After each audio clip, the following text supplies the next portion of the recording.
Welcome to Inside American Politics by Skoob. What might be the most extraordinary podcast episode you'll hear this year. I'm your host, Bradley Teller, and today we're dissecting one of the most unprecedented moments in American political history. Picture this. For the first time ever, a former president of the United States has been criminally indicted. Not for what most people expected, not for the dramatic headlines we've grown accustomed to, but for something that sounds almost mundane until you dig deeper: falsifying business records. But here's where it gets fascinating. This isn't just about paperwork. This is about alleged hush money, adult film stars, tabloid cover-ups, and a web of payments that prosecutors say was designed to influence a presidential election. We're talking about Donald Trump, 34 felony counts, and a story that reads like a political thriller. So grab your coffee, settle in, because we're about to unpack every twist, every legal maneuver, and every shocking revelation in this landmark case. This is the story of how alleged affairs, secret payments, and falsified records led to the most consequential legal moment in modern American politics. Let's set the stage.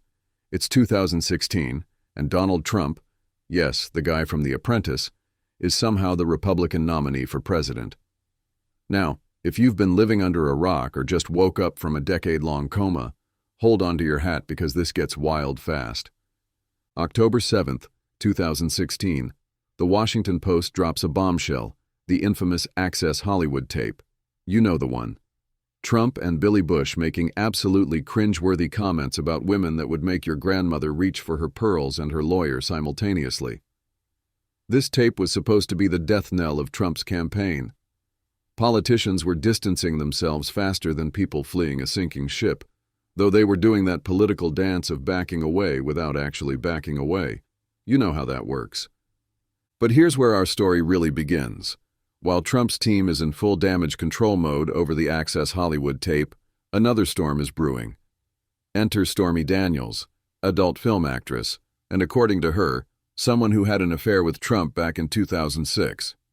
With the campaign already reeling from one scandal, the last thing they needed was another woman coming forward with allegations. Now, Trump being Trump, his response was classic. Never happened, and if it did happen, it definitely wouldn't be with her. But behind the scenes, panic mode. His team knew they couldn't handle another scandal, not when they were already fighting for their political lives. This is where it gets really interesting. You see, this wasn't just random chaos. Trump's team had actually anticipated this exact scenario. They saw the writing on the wall, women were going to come forward, and they needed a plan. So in 2015, long before any of this hit the fan, Trump and his personal attorney/fixer Michael Cohen had sat down with a guy named David Pecker. Who's David Pecker? He's the chairman of American Media, Inc., the company that publishes the National Enquirer and other tabloids. You know, those magazines you pretend not to read while waiting in the grocery store checkout line. Pecker agreed to help Trump deal with what they euphemistically called negative stories from women. Their strategy? Something called catch and kill. Here's how catch and kill works. The National Enquirer would negotiate for exclusive rights to potentially damaging stories about Trump, pay the people telling these stories, and then never publish them. Brilliant in its simplicity, potentially illegal in its execution.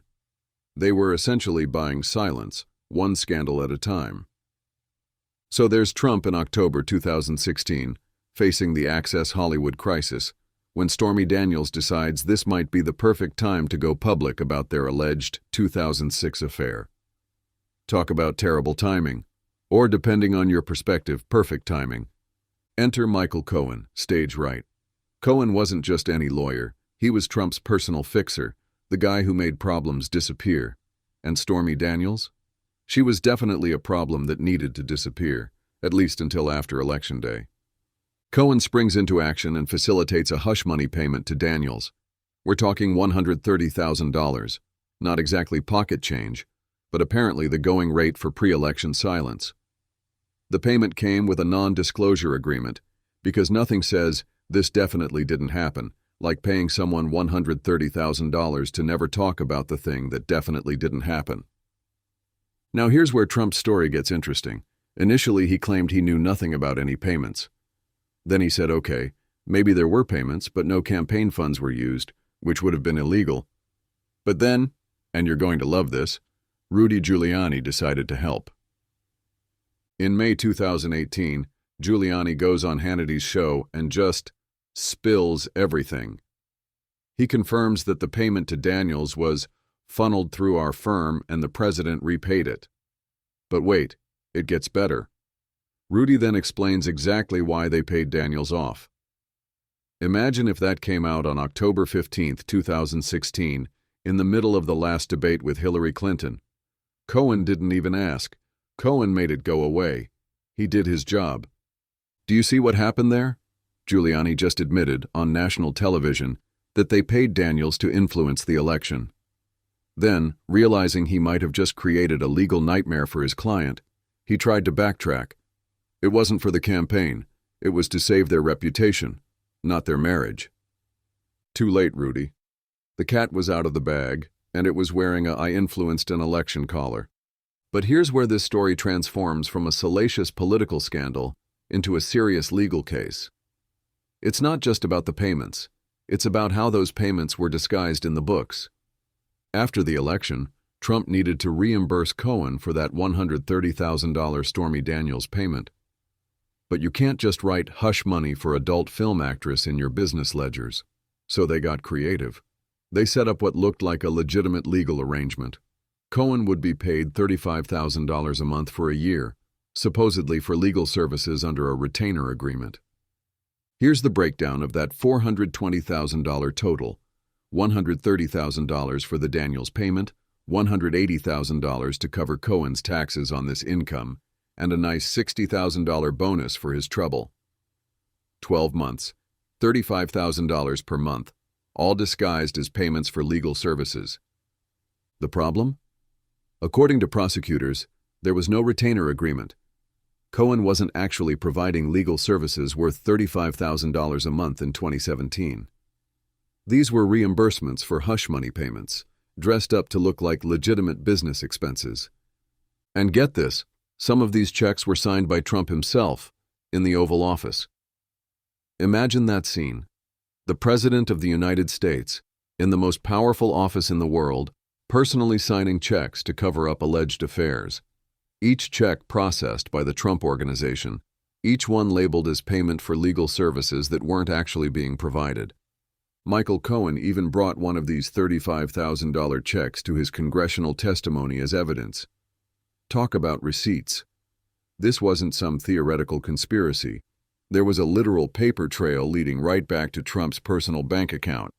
This is where the 34 felony counts come from. Each falsified business record, every invoice, every check, every ledger entry that disguised these reimbursements as legal fees, represents a separate count of falsifying business records in the first degree. But wait, there's more. Because apparently one alleged affair cover-up wasn't enough. Enter Karen McDougal, American actress and model, with her own claims of an affair with Trump. In June 2016, McDougal's story surfaces, and once again, Cohen springs into action. Remember David Pecker and his catch-and-kill operation? This is where that strategy really shines. American Media Inc., Pecker's company, agrees to pay McDougal $150,000 for her story, not to publish it, but to bury it. Here's the genius of their scheme. AMI pays McDougal for the exclusive rights to her story, which means she can't tell anyone else about it. Then they simply never publish it. Story killed, problem solved, election protected. But here's where they got sloppy. In September 2018, the Southern District of New York cut a deal with AMI, a non-prosecution agreement in exchange for cooperation. And AMI? They told prosecutors everything. They admitted that the payment to McDougal was specifically designed to prevent her from publicizing damaging allegations about Trump before the 2016 election. In other words, it was election interference. This admission was huge for prosecutors because it established a pattern. This wasn't just about Stormy Daniels. This was about a systematic effort to suppress negative stories that could hurt Trump's electoral chances. And there's even more. prosecutors revealed another catch-and-kill operation involving a Trump Tower doorman who claimed Trump had fathered a child outside his marriage. AMI paid this doorman $30,000 for exclusive rights to his story, then never investigated the claims and eventually concluded they weren't true. But they still paid for the silence, just in case. The beauty of AMI's cooperation from a prosecutor's perspective is that it corroborates the larger conspiracy. It shows that paying off McDougal wasn't an isolated incident. It was part of a coordinated effort to control negative narratives during the election. Now, here's where things get legally fascinating and politically explosive.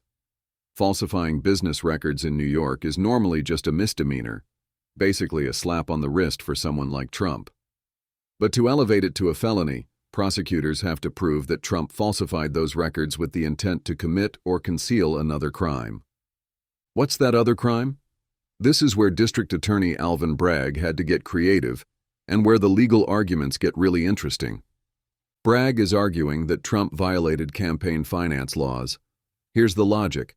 Michael Cohen's $130,000 payment to Stormy Daniels was essentially an in-kind contribution to the Trump campaign. The legal limit for individual contributions in 2016 was $5,400.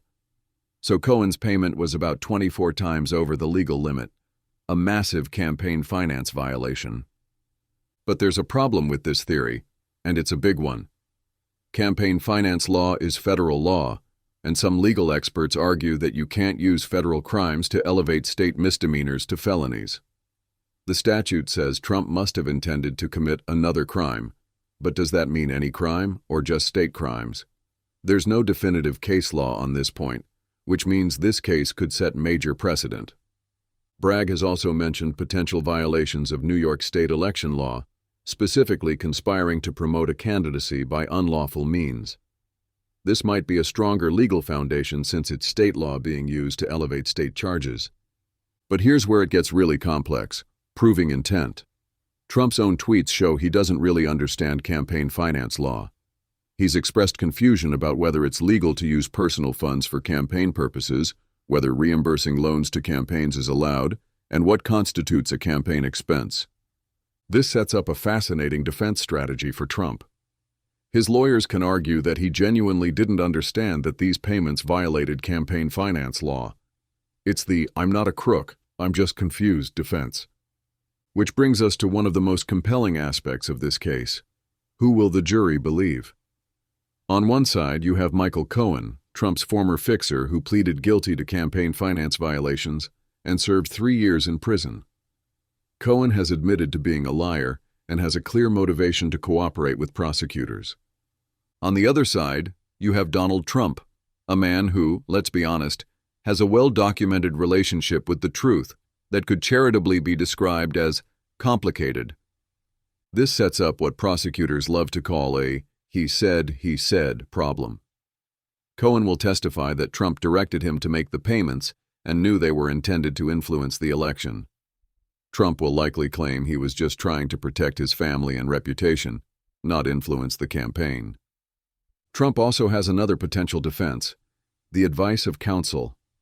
Under New York law, if Trump can show that Cohen told him the payments were legal and that he relied on Cohen's advice in good faith, it could negate the intent element of the charges. But here's the irony. Using this defense would require Trump to admit he relied on legal advice from Cohen, the same Cohen he's now calling a liar and a disgraced former employee. There's also the question of who actually instructed the Trump Organization to falsify the business records. In Cohen's federal prosecution, the Department of Justice said Cohen submitted bogus invoices at the instruction of an executive for the company. Was that executive Trump or someone else like CFO Alan Weisselberg? This gives Trump his favorite defense: it wasn't me. He's used this strategy successfully for years, letting subordinates take the fall while maintaining plausible deniability about the details. The reaction to Trump's indictment split exactly along the lines you'd expect, but the intensity was remarkable. Trump immediately labeled the entire case as political persecution, designed to hurt his 2024 presidential campaign. And his supporters? They opened their wallets. Within 3 days of the indictment announcement, Trump's campaign reported raising over $7 million in donations. His team sent out mass emails and Truth Social posts requesting money to fight what they called the Manhattan witch hunt. One campaign statement said, "This incredible surge of grassroots contributions confirms that the American people see the indictment of President Trump as a disgraceful weaponization of our justice system by a Soros-funded prosecutor." The Republican Party rallied around Trump with remarkable unity. House Speaker Kevin McCarthy tweeted that, "Alvin Bragg is attempting to interfere in our democratic process by invoking federal law to bring politicized charges against President Trump." Georgia Representative Marjorie Taylor Greene actually showed up to support a protest at Trump's arraignment. But here's what's fascinating about the polling data. Americans are deeply divided, but not exactly along the lines you might expect. According to CNN polling, Democrats support the indictment at 94%, with 71% strongly approving. That's about as unified as Democrats get on anything. Republicans oppose the indictment at 79%, but that means 21% of Republicans either support it or are unsure.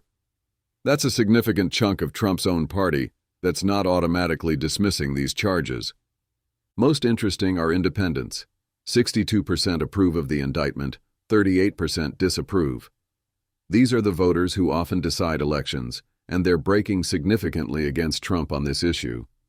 What makes this case historically significant goes far beyond the immediate legal questions. This is the first time in American history that a former president has been criminally indicted. We're in uncharted territory, both legally and politically. The timing couldn't be more dramatic. Trump announced his 2024 presidential campaign in November 2022, making him not just a former president facing criminal charges, but a current presidential candidate facing criminal charges. He's essentially asking American voters to elect him while he's potentially headed to trial.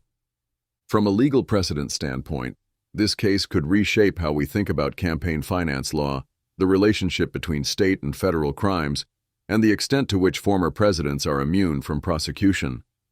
The political implications are equally massive.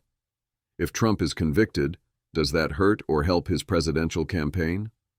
Early fundraising numbers suggest his base sees the indictment as proof of political persecution, which could actually strengthen his support among Republican primary voters. But general election voters might see things differently. Can a convicted felon win a presidential election? We may be about to find out. So where does this leave us?